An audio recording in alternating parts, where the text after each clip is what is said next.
Власта со мнозинство гласови самата им изгласа недоверба на 5 членови на Судскиот совет. По неколку часа дебата, без присуство на СДСМ и Европскиот фронт, поминаа интерпелациите за Весна Дамева, Павлина Црвенковска, Селим Адеми, Тања Чачарова Илиевска и Милјазин Мустафа, кои се избрани од парламентот, со идентични заклучоци. Собранието констатира дека тие занемариле својата функција, го нарушиле угледот на судиите и придонале за падот на довербата во судството, со што според заклучокот го губат легитимитетот да учествуваат и одлучуваат во работата на Судскиот совет.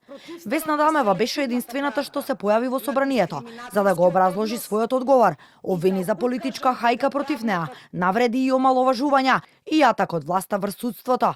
Сметав дека работела честно и совесно, без политички влијанија од било која власт. Интерпелациите нема да го решат проблемот со судството, туку само ќе го продлабочат, порача Дамева. Никогаш не си дозволив одлуките да ги донесувам под било какви влијанија. Не дозволив заканите да ме скршат и исплашат. Не дојдов да се правдам себе си.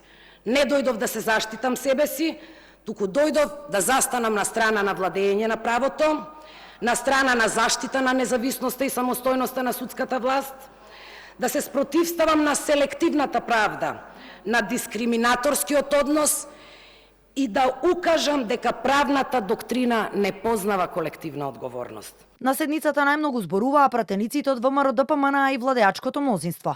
Според нив интерпелациите не се политичка пресметка, туку барање правда и одговорност за лошите состојби во правосудството.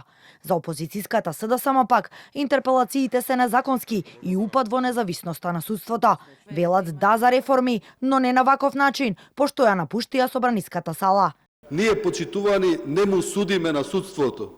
Со овие поднесени интерпелации ние ја детектираме одговорноста на оние кои што требало да бидат коректив, оние кои што требало да носат правда.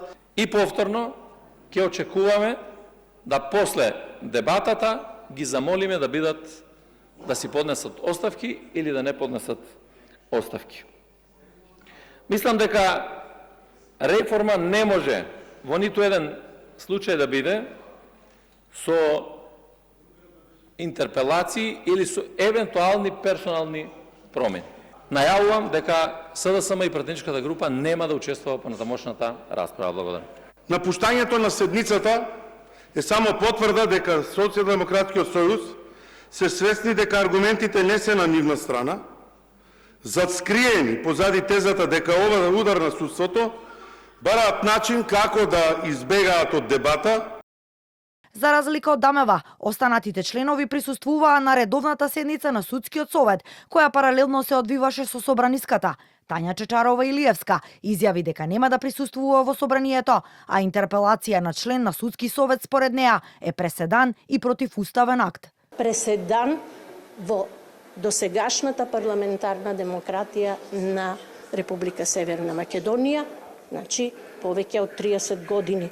Досега ниту еднаш не се случило собрание да поднесе интерпелација на член на Судски совет. Следните чекори на властите, доколку 5 членови на Судскиот совет избрани од собранието не си поднесат оставки, не се познати. Со оглед на тоа што гласањето на нивна недоверба не значи престанок на мандатот. Тие веќе писмено одговорија дека не чувствуваат морална и професионална одговорност и нема да си поднесат оставка.